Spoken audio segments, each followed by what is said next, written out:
오늘 우리에게 주시는 말씀 빌립보서 3장 12절부터 14절까지의 말씀입니다. 빌립보서 3장 12절부터 14절까지의 말씀, 12절 제가 읽고 13절 여러분들이 읽고 14절 함께 합독하도록 하겠습니다. 내가 이미 얻었다 함도 아니요 온전히 이루었다 함도 아니라 오직 내가 그리스도 예수께 잡힌 바 된 그것을 잡으려고 달려가노라.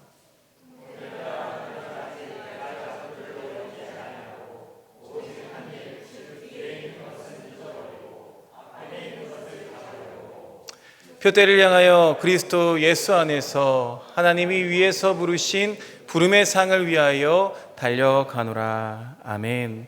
오늘은 박영성 목사님께서 걸어온 길과 달려갈 길이라는 제목으로 귀한 말씀 나누실 때 큰 은혜 있으시기를 바랍니다.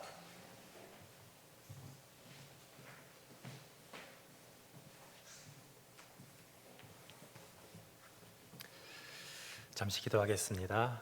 사랑해 주님 감사합니다. 하나님의 은혜 가운데 이 시간 주의 말씀을 함께 나누고 함께 은혜 받기를 원합니다. 이 시간 주님의 성령의 역사하심으로 우리가 주의 음성을 듣고 그 말씀으로 새로운 피조물로 거듭나게 하여 주시옵소서. 예수님의 이름으로 기도드리옵나이다. 아멘. 네, 오늘은 걸어온 길과 달려갈 길이라는 제목으로 하나님의 말씀을 나누도록 하겠습니다. 다음 주일은 우리 행복을 나누는 하나교회가 창립한 지 만 12년을 기념하는 주일입니다. 교회의 12번째 생일이죠. 생일을 기념한다는 것은 태어남을 다시 축하하는 의미도 있지만 지난 날을 돌아보고 앞날을 계획한다는 의미도 있다고 생각합니다. 우리 교인의 개개인도 그렇습니다. 40세, 50세, 60세 생일을 맞이할 때마다 가족과 지인들과 기뻐하고 축하하는 것도 귀한 의미가 있지만 또 지난 생애를 돌아보고 하나님께 감사드리며 남은 생애를 하나님의 인도하심에 맡길 수 있다면 더욱 의미 있는 생일이 아닐 수 없습니다. 그렇다면 교회의 기념일은 말할 것도 없이 지난 날을 돌아보며 우리를 여기까지 인도하신 에베네셀의 하나님의 은혜를 감사하며 이제 우리의 앞길을 예비하시는 여호와 이레의 하나님의 인도하심을 구하는 날입니다. 따라서 다음 주 교회 창립 12주년 기념일을 준비하며 사도 바울을 통한 하나님의 말씀을 찾아보며 지난 날을 돌아보고 앞날을 계획하는 이 시간이 되었으면 합니다. 달력을 찾아보니 우리 교회가 교대역 지하 예배실에서 첫 예배를 드린 것은 2011년 10월 23일 주일이었습니다. 학창시절 플로리다 게인스빌에서 신앙생활을 같이 했던 교우들이 약 1년간의 준비를 마치고 창립 예배를 드렸습니다. 축하하러 오신 분들을 포함하여 40-50명 정도가 모였는데 그분들의 대부분이 교회 초창기 멤버가 되었습니다. 한국교회에 만연한 세속주의나 율법주의를 거부하고 순수한 복음을 나누며 성도 간의 끈끈한 교제를 나누던 게인스빌 한인교회 공동체를 기억하며 모인 분들과 또 손 목사님을 통한 은혜로운 말씀을 사모하여 모인 분들이었습니다. 손 목사님은 미국 남침례교회 목사님이셨지만 장로교 백그라운드를 가지고 있었고 또 모인 교인들도 교파가 각각 달랐기에 교역자와 교인들의 회의를 통해서 한국 독립교회 및 선교단체 연합회라는 독립교단에 가입하게 되었습니다. 또한 교인 전체가 모인 자리에서 의견을 수렴하여서 행복을 나누는 하나교회라는 교회 이름도 정하게 되었습니다. 이처럼 우리 교회는 태생부터 평신도와 교역자가 함께 교회 사역의 중심이 되는 교회로 시작하게 되었습니다. 몇 달이 못돼 장소가 좁아져서 성남 수진역에 한 상가 예배당을 빌려 예배를 드리게 되었고 또 1년이 못되어 지금 예배당 근처에 좀 더 넓은 상가 예배당을 빌려 예배를 드렸습니다. 그리고 2년 후에는 상가 2층을 빌리고 인테리어 공사를 하여서 지금의 예배 처소를 마련하였습니다. 한두 시간 운전하여 멀리서 오시던 분들을 포함해서 200명에 가까운 교인들이 모였고 순수한 복음의 말씀에 은혜 받고 또 성경 공부를 하면서 주일에는 하루 종일 교회에서 교제를 나누었습니다. 은혜 받는 많은 분들은 SDC, 썬데이 디너 클럽이라고 해서 매주일 저녁 식사 교제와 그 후에 티타임까지 즐기고 돌아갔던 기억이 있습니다. 또한 우리 교회는 개인스빌 출신으로 전문인 선교 사역을 하시는 김 선교사님과 장 선교사님을 지원하고 또 교회의 사회적 공공성에 관심을 가지면서 다른 교회에서는 관심이 적은 사역에 힘써 왔습니다. 그러나 행복했던 우리 교회에도 큰 시련이 닥쳤습니다. 6년 전에 손 목사님이 교인들과의 관계 문제로 해임되시면서 많은 교인들이 상처받고 실망하며 떠나게 되었습니다.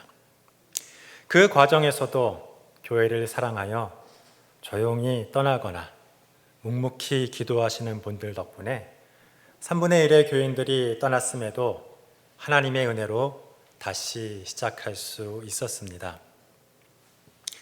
상처받은 이들을 위로하고 기도하며 정관을 개정하고 새로 담임 목사님을 청빙하면서 하나님의 뜻을 구하였습니다. 그리고 전교인 워크숍을 통해 하나님의 뜻을 물으며 교회의 비전을 하나님 나라 확장과 창조 세계 회복을 위해 책임 있게 행동하고 사랑을 나누는 제자 공동체라고 정하게 되었습니다. 그러나 새로 오신 김 목사님은 평신도가 중심이 되는 좀 특이한 우리 교회에 적응하기가 어려웠습니다. 게다가 코로나로 모이기 어려운 시기를 거치며 또다시 4분의 1의 교우들이 여러 가지 이유로 떠났고 1년 전에는 김 목사님도 사임하게 되었습니다. 5년 동안 절반의 교우들이 떠난 가운데 남은 우리들은 안타까워하고 슬퍼했고 하나님의 도우심을 구하며 기도하게 되었습니다. 그러나 이제 지난 1년간 하나님의 섭리 가운데 남은 분들의 기도와 열정으로 우리 교회는 다시 태어나게 되었습니다. 운영위원회와 목회실이 하나 되어 교회를 되살리기 위해 동분서주하였습니다. 모든 교인들이 슬픔을 이기고 믿음으로 모이기를 힘썼습니다. 그러자 하나님의 은혜로 떠났던 교우들이 돌아오고 새로운 교우들도 함께하기 시작했습니다. 다시 우리는 우리 교회의 존재 이유를 물으며 나아갈 길을 고민하기 시작했습니다. 그러면서 지난달 반 목사님을 대표 목사님으로 세우며 새로운 미래를 또한 꿈꾸게 되었습니다. 그리고 이러한 어려움과 시련을 이겨낸 지금 다음 주에는 창립 12주년을 맞이합니다. 이렇게 우리의 걸어온 길을 되새기며 달려갈 길을 인도함 받고자 오늘 본문인 빌립보서 3장 말씀을 시간 함께 묵상하고자 합니다. 빌립보서는 사도 바울이 AD 62년경 로마의 감옥 생활 말기에 자신이 마게도냐에 세운 빌립보 교회에 보낸 서신서입니다. 바울은 빌립보 교인의 헌금에 감사하고 자신의 근황을 알리면서 율법주의를 경계하고 주님 안에 하나 될 것을 권고합니다. 사도 바울은 1장에 내가 사는 것이 그리스도니 죽는 것도 유익하다고 고백하고 2장엔 너희 안에 그리스도 예수의 마음을 품으라고 권면하며 3장엔 예수를 아는 지식이 가장 고상하여 모든 것을 해로 여긴다고 고백하고 4장엔 내게 능력 주시는 자 안에서 내가 모든 것을 할 수 있다고 고백하고 있습니다. 오늘 본문 3장은 그 당시 할례파로 대표되는 율법주의를 경계하는 말씀입니다. 사도 바울 자신은 난지 8일 만에 할례를 받고 이스라엘 족속이요 베냐민 지파요 히브리인 중에 히브리니요 율법으로는 바리새인이요 열심으로는 교회를 박해하고 율법의 의로는 흠이 없는 자라며 그 어느 누구보다도 율법에 충실했다고 주장합니다. 그러나 이 율법에 충실했던 모든 것을 해로 여기고 배설물로 여기는 것은 내 주 그리스도 예수를 아는 지식이 가장 고상하기 때문이라고 합니다. 왜냐하면 율법을 지킴으로 자기 의를 쌓아가면 예수님의 십자가를 의지하지 못하기 때문입니다. 예수님의 십자가도 믿지만 율법도 함께 지켜야 구원받는다는 교묘한 이 속임에 빠지지 않게 하기 위함입니다. 따라서 9절에 내가 가진 의는 율법에서 난 것이 아니요 오직 그리스도를 믿음으로 말미암은 것이니 곧 믿음으로 하나님께로부터 난 의라라고 고백을 합니다. 우리가 구원받아 하나님 나라 공동체의 일원이 되는 것은 하나님이 주시는 믿음으로 예수님을 믿기 때문입니다. 거기에 더해서 어떤 율법을 지킨다든지 선행을 해야 구원받는 것은 전혀 아닙니다. 그러나 구원받은 사람은 하나님의 뜻대로 살게 되므로 하나님의 뜻을 포함한 율법의 상당 부분을 지키게 됩니다. 하나님을 경외하고 사람을 사랑하는 율법의 핵심적인 부분들이죠. 예수님을 믿는다면, 그래서 예수님과 연합하여 하나님의 아들로 살아간다면 당연히 이러한 하나님의 뜻을 행하기에 힘써야 합니다. 그러나 할례나 제사나 절개와 관련된 이 율법은 이제 대부분은 전혀 지킬 필요가 없습니다. 게다가 만일 누군가 율법을 행함이 구원에 필요하다라고 한다면 바울은 2절 말씀처럼 그들은 개이며 행악하는 자라고 아주 강하게 경계하고 있습니다.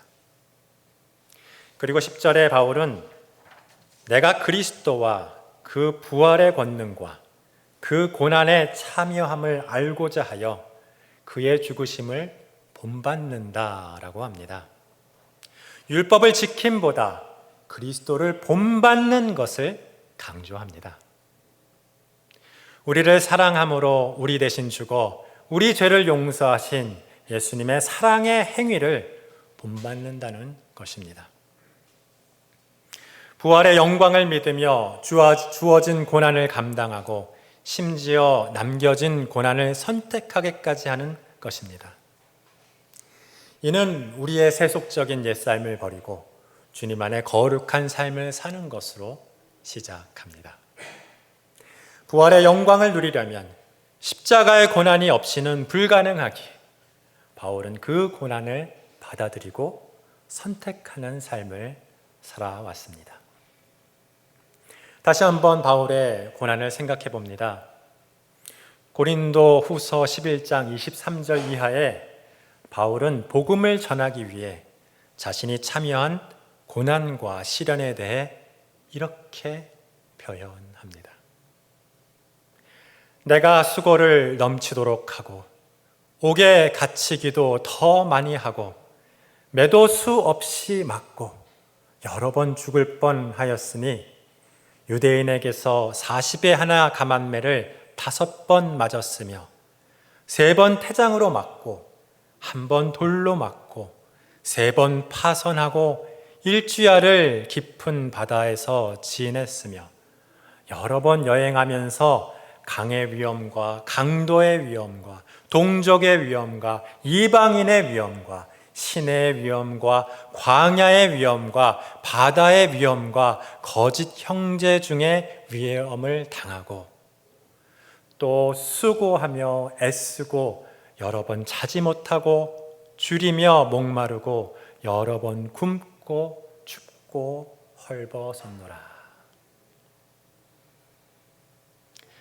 그리고 이제 몇 년 후 3차 선교 여행을 마친 바울은 땅끝까지 십자가를 전하기 위해 수많은 경고에도 불구하고 더 많은 고난을 선택합니다. 사도행전 20장에 예루살렘에 가려는 바울에게 성령이 각 성에서 내게 증거하여 결박과 환난이 나를 기다린다고 합니다. 21장에는 두로의 제자들이 성령의 감동으로 경고를 하고 아가보의 선지자도 이방인에게 넘겨질 것을 예언합니다. 그러나 바울은 내가 달려갈 길과 주 예수께 받은 사명, 곧 하나님의 은혜의 복음을 증거하는 일에 마치려 하면은 나의 생명을 조금도 귀한 것으로 여기지 아니하노라 하고 하면서 그 고난의 길을 선택합니다. 그리고 예루살렘에서 담대히 복음을 전하고 로마에 끌려가 지금 이 로마의 감옥에 갇혀 또다시 복음을 전하고 있는 것입니다. 그러한 바울의 고백이 오늘 본문 12절의 말씀입니다. 내가 이미 얻었다 함도 아니요 온전히 이루었다 함도 아니라. 그가 다 이루었다고 말해도 누가 이 일을 달지 못할 것입니다.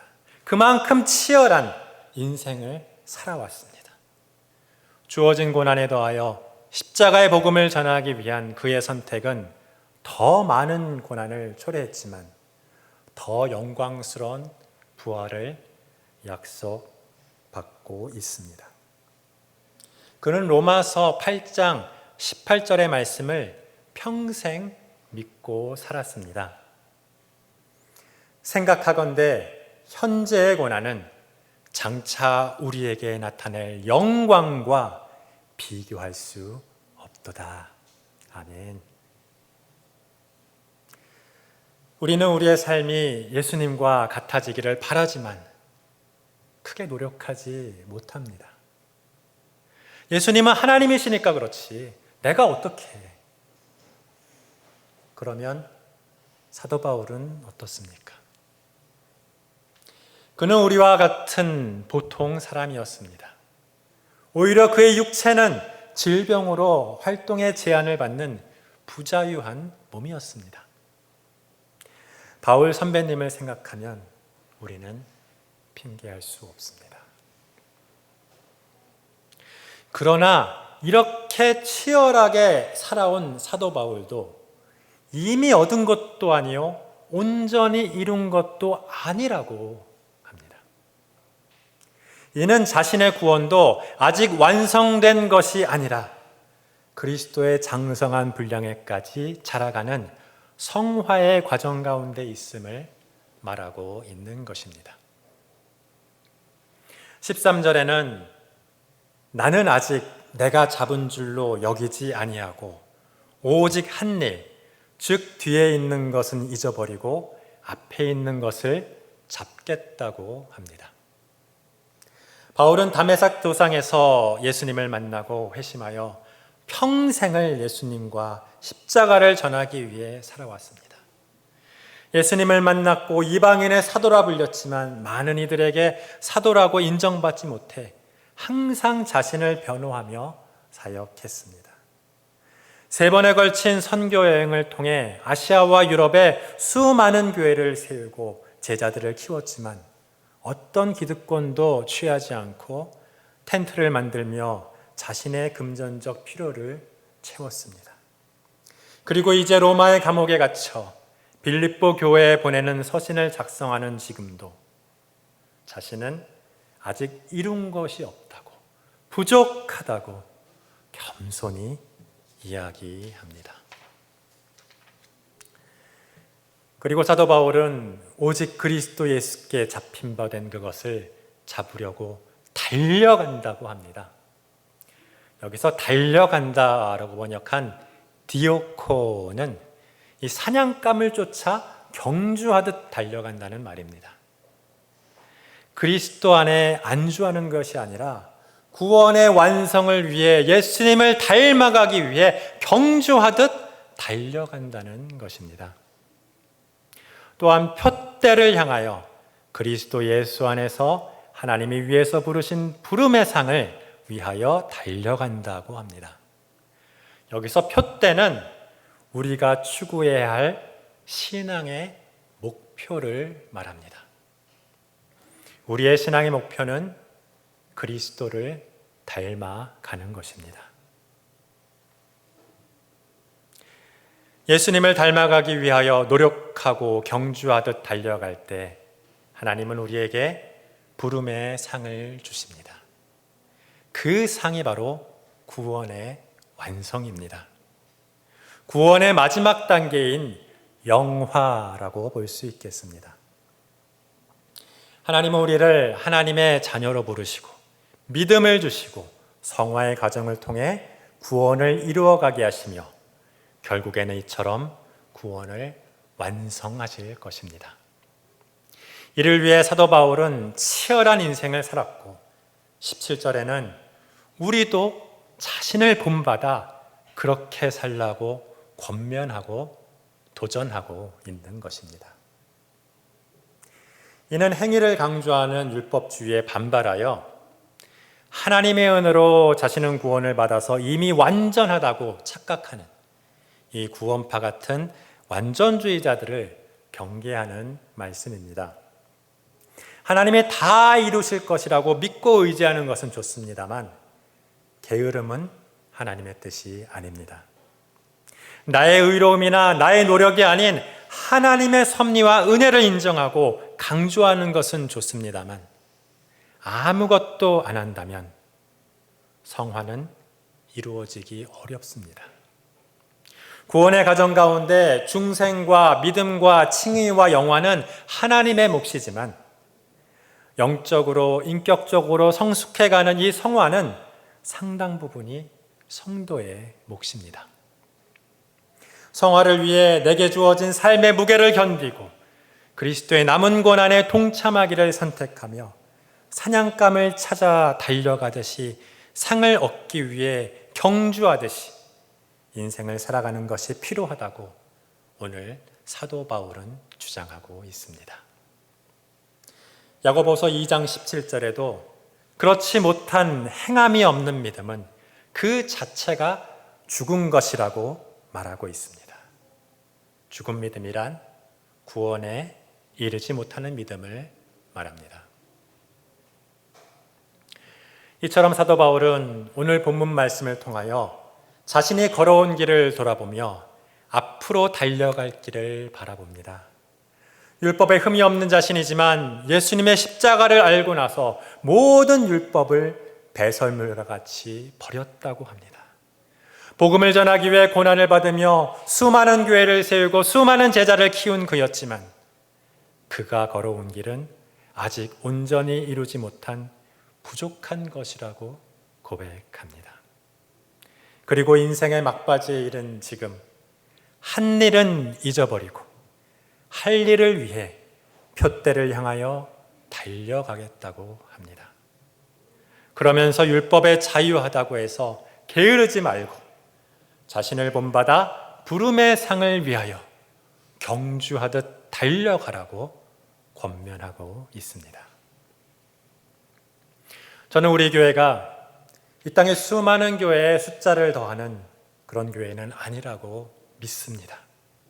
그저 신앙이 비슷한 사람들이 모여 또 하나의 인간적인 모임을 갖는 것은 절대로 아니라고 믿습니다. 왜냐하면 우리 교회는 상당한 고난과 시련을 경험한 교회이기 때문에 그렇습니다. 그냥 인간적인 모임이라면 사탄이 우리를 공격하고 시험할 필요도 없고 우리가 수많은 에너지를 소모하며 교회를 유지할 필요도 없습니다. 우리는 하나님의 교회이며 신앙 공동체이기에 반드시 시험을 받고 그리스도의 고난에 동참하지 않을 수 없습니다. 이는 모든 그리스도인들도 마찬가지입니다. 오늘 말씀을 나눈 사도 바울을 비롯하여 대다수의 성경 인물들은 큰 고난을 받았습니다. 예수님은 물론이고 바울, 다윗, 모세, 요셉, 욥, 다니엘 등등 하나님의 더 큰 일에 쓰임받기 위하여 더 큰 고난을 받은 것을 우리는 읽어볼 수 있습니다. 이는 개인뿐만 아니라 공동체도 마찬가지입니다. 교회는 더욱 더 그렇습니다. 더 큰 일에 쓰임받기 위해서는 더 큰 고난을 통과해야 합니다. 고난을 통하여 자신의 부족함을 알고 겸손해야 비로소 하나님의 큰 일을 감당할 수 있기 때문입니다. 자신의 의로 뭉쳐진 잘난 교회는 절대로 하나님의 큰 일을 감당할 수 없습니다. 교회를 크게 만드는 것 자체가 하나님의 큰 일을 하는 것이라고 착각해서는 안 됩니다. 교회의 크기와 상관없이 건강하고 겸손한 교회가 진정으로 한 시대를 책임지는 복음을 전하고 하나님의 큰 일을 감당하게 된다고 믿습니다. 건강하고 겸손한 교회가 되기 위해서는 우리는 반드시 치열하게 경주하며 고난과 시련을 이겨내야 합니다. 물론 우리 교회가 경험한 고난과 시련은 매우 안타까운 일입니다. 이를 통하여 상처받은 분들이 어디 있든지 하나님의 은혜로 온전히 회복되고 하나님께서 욥과 같이 더 풍성히 채워주시기를 기도합니다. 하나님의 용서와 사랑이 우리 가운데 임하기를 기도합니다. 그러나 지난 12년간의 시간 속에서 하나님께서 주신 은혜도 넉넉했음을 고백하지 않을 수 없습니다. 그 모든 일을 통하여 겸손하게 하시고 오직 한 일, 즉 뒤에 있는 것은 잊어버리고 앞에 있는 것을 잡겠다던 사도 바울과 같이 이제 우리에게 주시는 하나님의 일을 찾아서 감당하기를 원합니다. 무슨 일을 맡기시려고 이렇게 인도하셨습니까? 물으시기를 원합니다. 주님, 우리가 여기 있사오니 우리를 보내소서. 이 시대에 이 땅에 필요한 사역이 무엇인지 알게 하시고 우리를 사용하여 달라고 기도하기를 원합니다. 우리는 순수한 복음을 전하는 교회요, 평신도가 중심이 되는 교회요, 공공성을 실천하는 교회를 추구하며 그동안 걸어왔습니다. 이제 우리 교회가 달려갈 표대는 무엇입니까? 하고 또 다시 한번 물으시는 창립 12주년이 되기를 소망합니다. 저는 개인적으로 우리 교회가 감당할 사역의 후보로서 다음 세대를 향한 선교 사역을 제안합니다. 이는 이제 단순한 주일학교 사역이 아닙니다. 우리는 컴퓨터로 인한 시대의 변화나 스마트폰으로 인한 시대의 변화보다 훨씬 더 큰 시대의 변화를 앞두고 있습니다. 챗 GPT로 시작된 인공지능의 시대가 이미 눈앞에 다가왔습니다. 이는 단순한 과학기술의 발달이 아니고 인간과 비슷한 또 하나의 유사인격체와 함께 살아가는 전혀 새로운 시대가 될 것입니다. 절반 이상의 기존 직종은 사라지고 절반 이상의 새로운 직종이 생기며 절반 이상은 직업을 갖지 않는 그런 시대입니다. 그러한 시대를 살아갈 다음 세대에게 어떻게 성경과 성경적 세계관을 가르칠 것인가에 대해 우리는 기도하며 준비해야 할 것입니다. 또한 기업가들과 엔지니어들이 인공지능의 이 사고방식과 윤리 규정을 비성경적으로 만들지 않도록 성경을 바탕으로 교회가 그 방향을 강하게 제시해야 한다고 생각합니다. 관련해서는 다음 기회에 좀 더 자세히 나누기로 하겠습니다.